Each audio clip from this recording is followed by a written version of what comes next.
Ini saya peringatkan, karena bagaimanapun juga kalian itu adalah manusia yang harus saya sayangi, saya cintai. Saya peringatkan dengan keras supaya kalian itu jangan mengalami nasib yang buruk nanti. Kalau dikejar-kejar putra putri bangsa Nusantara gimana?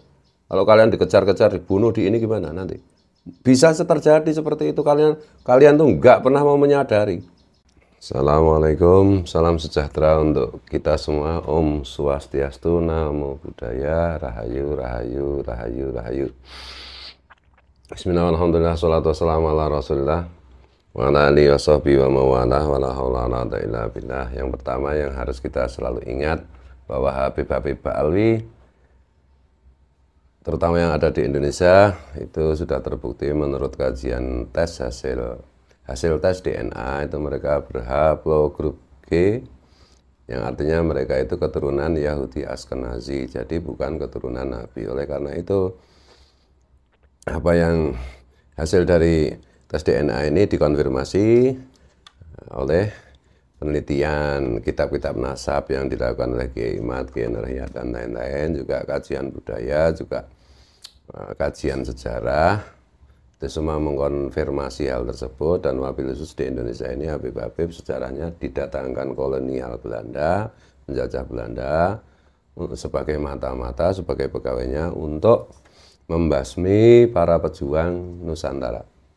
Yang pertama. Yang kedua, untuk para Habib dan Habibah, ini Yaman yang kalian bangga-banggakan, yang selalu kalian promosikan sebagai negeri yang hebat, yang dahsyat, dengan kota mutiara yang kalian sebut sebagai lebih hebat dari Mekah Madinah, yaitu Hadramaut. Negara Yaman sedang memanggil kalian, memanggil-manggil, berteriak-teriak memanggil kalian, karena ada Houthi yang sedang berperang dengan Inggris dan Amerika. Karena itu Indonesia itu tidak membutuhkan kalian. Kalian itu di Indonesia cuma menjadi beban saja. Oleh karena itu, kalau memang kalian itu pemberani, kalau memang kalian itu menganggap Hadramaut itu segala-galanya, hebat segala-galanya, melebihi Nusantara, ya kalian pulanglah ke Yaman sekarang. Karena Yaman benar-benar sedang membutuhkan kalian. Kalau Indonesia enggak butuh sama sekali sama kalian semua. Jadi daripada di Indonesia ngerusak-ngerusak terus gitu ya, pulanglah kalau memang kalian tuh pemberani. Itu si Bahar Smith itu yang keluar-keluar suka bawa pedang kemana-mana, yang mau motong-motong orang itu. Kalau memang beneran, pulang ke Yaman. Hadapi itu, kalian bantu Houthi atau kalian bantu Amerika, terserahlah. Kalian amankan Yaman dan Hadramaut kalian yang kalian bangga-banggakan. Itu juga Rizik Syihab, siapa juga Quraisy Syihab, Najwa Syihab, siapa lagi itu, yang Ababul Mustafa itu, ya, Taufik Segaf juga, pulang, jangan keluar-keluar aja di sini. Tes DNA nggak berani.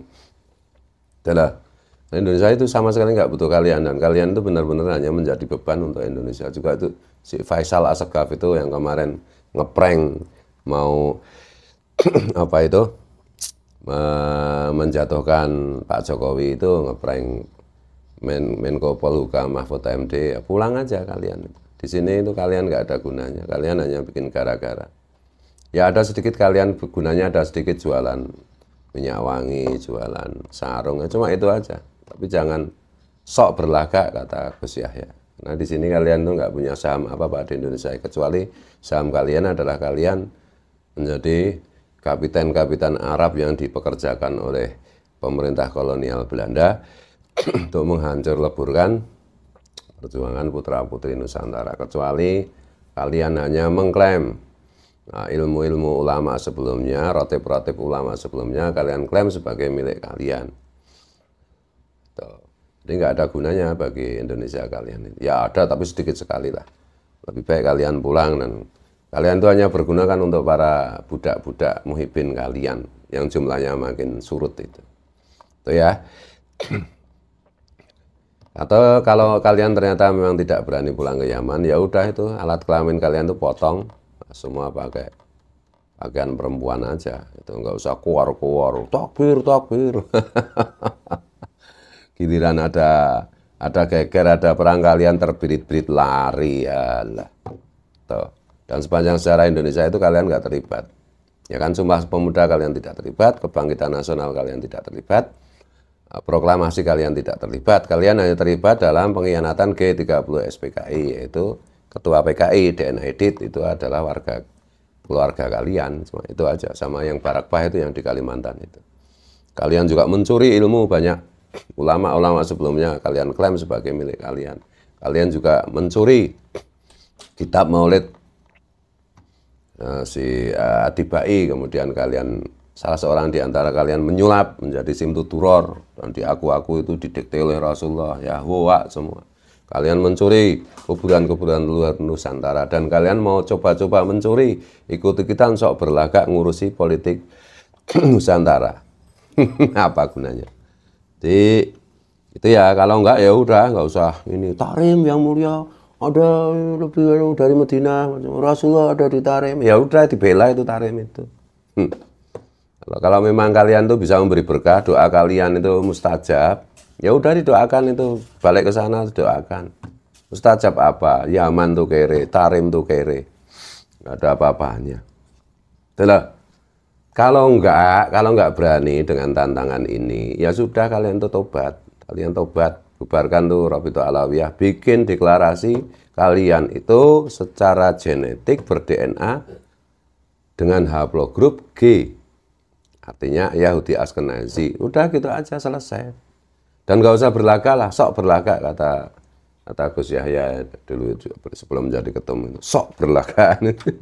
Sekarang kalian mau sok berlagak, mau merebut NU, mau merebut Indonesia, mau menjadikan Indonesia khilafah, mau rusak Pancasila. Apa itu? Kursi ketum PBNU aja direbut, kalian rebut, apa itu? Sejarah Jatman kalian rusak, sejarah Nahdlatul Ulama kalian rusak. Jadi kalian tuh GR, nggak ada yang butuh kalian. Kalian itu ndablek. Betul? Orang ndablek yang nggak dibutuhkan, sok penting, nggak, sama sekali nggak penting. Sepanjang sejarah Nusantara ini kalian nggak ada peran apapun, kecuali hanya mengklaim saja. Oh ini yang proklamasi itu, rumah proklamasi itu punya Habib. Oh di Ponorogo itu Habib. Oh lelah.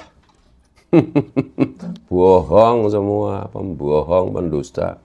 Saya heran ya, kalian itu sebenarnya orang beriman apa enggak? Orang beriman sukanya bohong, membohongi umat Rasulullah. Gimana itu? Man Ghosana Farisamina kan jelas itu, siapa membohongi kita, membohongi umat Rasulullah. Berarti bukan golongan kita, kata Rasulullah. Udah bohong soal nasab, bohong soal ajaran, bohong soal kita, bohong soal apa itu rotib, bohong apa lagi? Kok kebangetan banget.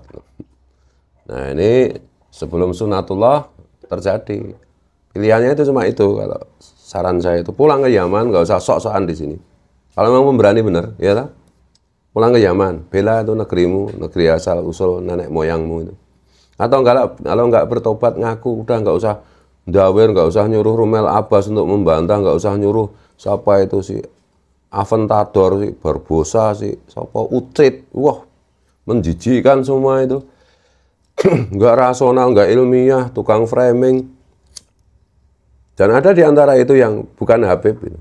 Kok mau-maunya jadi budak, kok gobloknya segitu, itu loh. Udah nggak usah banyak cincong, DNA-nya itu, haplonya grup itu, haplogrupnya itu G. Mau di apain lagi? Mau dibantah kayak apa? Wah itu nggak presisi gimana? Sukanya kamu bohong pada rakyat. Apa sih Hanif Alatas itu kemarin? Oh Kiai Matu cuma pegang 7 kitab ya. Gimana? Bohong, nggak pernah berhenti. Ini saya peringatkan, karena bagaimanapun juga kalian itu adalah manusia yang harus saya sayangi, saya cintai. Saya peringatkan dengan keras supaya kalian itu jangan mengalami nasib yang buruk nanti. Kalau dikejar-kejar putri bangsa Nusantara gimana? Kalau kalian dikejar-kejar, dibunuh, di ini gimana nanti? Bisa terjadi seperti itu. Kalian tuh nggak pernah mau menyadari, nggak mau berubah sama sekali. Dengan bukti ilmiah apapun kalian tuh ndablek masalah. Nggak tahu malu, rai gedek kalau orang Jawa bilang. Udahlah. Kalau mau saya peringatkan, kalau enggak ya udah, saya sudah menyampaikan, saya sudah bernasihat. Bernasihat, teman-teman bernasihat baik demi nasib kalian agar tidak ngenes. Malah kalian musuhi kalian, serang gimana. Kalian nggak akan menang, udah toh. Menghadapi bangsa Nusantara kalian nggak akan pernah menang. Catat, ingat baik-baik omongan saya. Jadi oleh karena itu, sekali lagi itu Taufik Segaf yang sekarang jadi ketua Robiqah Alawiyah, udah ngaku saja Robiqah Alawiyah itu cuma mencatat keturunan warga negara Indonesia, keturunan imigran Yaman yang dibawa pemerintah kolonial Belanda, bukan keturunan Nabi berdasarkan tes DNA berhaplogrup G yang artinya itu Yahudi Askenazi. Udah titik, udah pasti dimaafkan kalian. Dan gak usah sok-sokan, yang goblok gak usah ceramah. Kalau ceramah gak usah memalsu-malsu. Kalau ceramah jangan karya orang lain kalian klaim apa istilah gini, dalam tradisi ilmiah istilahnya apa? Jangan melakukan plagiasi, jangan jadi plagiat, betul? Lama-lama jengkel. Kalian bisa bohong sekali dua kali, tapi kalian tidak akan bisa bohong selamanya. Dan ini sudah tanda-tandanya bahwa semua kebohongan kalian, klaim-klaim kalian sebagai wali tetek mencret itu udah diungkap oleh Allah. Ini kehendak Allah. Kalian tidak akan bisa lari kecuali kepada Allah. Larilah kepada Allah dengan cara bertobat. Fafirru ilallah, akui kesalahan. Dah, mulai dari awal kalian akan diterima. Sebagaimana saudara-saudara kita keturunan Tionghoa kan diterima juga. Sebagaimana saudara-saudara kita keturunan Belanda yang masih ada di Indonesia kan kita terima juga. Tapi jangan sok berlagak. Dan jangan bohongi pribumi terus-menerus. Marah nanti pribumi, alam marah. Karena semua itu atas perintah Allah, atas biidznillah. Itulah. Mohon maaf ya kalau tersinggung. Kalau terutama yang paling tersinggung biasanya Muhyiddin. Kok ya bisa jadi Muhyiddin? Gobloknya minta ampun, nggak bertobat-tobat juga. Mudah-mudahan kita doakan semua jadi baik, jadi bertobat. Jadi mengikuti jalan kebenaran, tidak mengikuti jalan penipuan dan pendawiran. Wallahu a'lam bishawab. Assalamualaikum. Merdeka, merdeka, merdeka.